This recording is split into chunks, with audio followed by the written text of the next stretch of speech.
Tržaškem Andraču so te dni priča pravi invaziji velikih meduz. Pri pomolu Avdače tik pred velikim trgom se zdi, kot bi nekdo na morsko gladino, boste videli, postavil preprogo. Ja, zares zanimivi prizori, ki so sicer pri naših zahodnih sosedih postali že stalnica vsaj nekaj let. Pri nas tako skoncentriranih količin ob obali ni zaznati, je pa veliko klobučnjakov na odprtem morju, kar preglavice povzroča predvsem ribičem. Jaka Vran. Tržaški Mandrač te dni. Na tisoče klobučnjakov v morju, zares ogromno jih je, ponekod pa so tako zelo na kupu, da izgledajo kot nekakšen plavajoč pomol.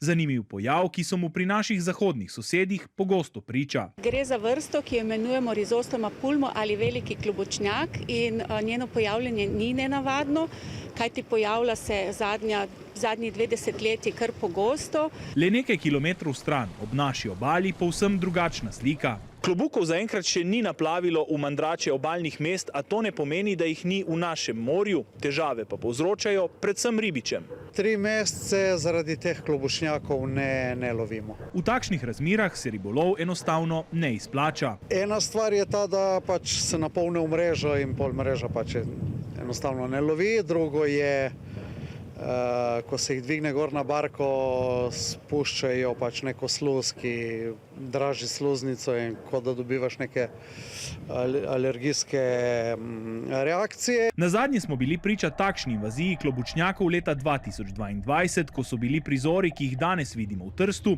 podobni tudi pri nas. Do neke mere je to naraven pojav, zato ker to je del njihovega biološkega cikla, da se pojavljajo v zelo velikih množinah. Kar pa je res, da je v zadnjih nekaj desetletjih pa je njihovo množično pojavljanje vedno pogostejše. To pa ni nekaj, kar bi pričakovali. Tudi ko jih v vodi ne bo več videti, ribiči še ne bodo mogli na morje, ker takrat organizmi odmrejo in potonejo na dno, tam se ustvari nekakšen rumen sloj. Ribolov s pridnenimi mrežami tako tudi takrat ni mogoč. Je nek običajen pojav tega, pač vsako leto je nekje približno v istem času. A če so se ribiči s tem že sprijaznili, je vprašanje, ali se bodo tudi kopalci. Se zna zgoditi, da bo ta vrsta ostala tudi čez poletje, prihaja pa zdaj obdobje, ko se bodo pojavile še druge vrste. A naj vas vseeno pomirimo, zagotovo jih ne bo v takšnem številu.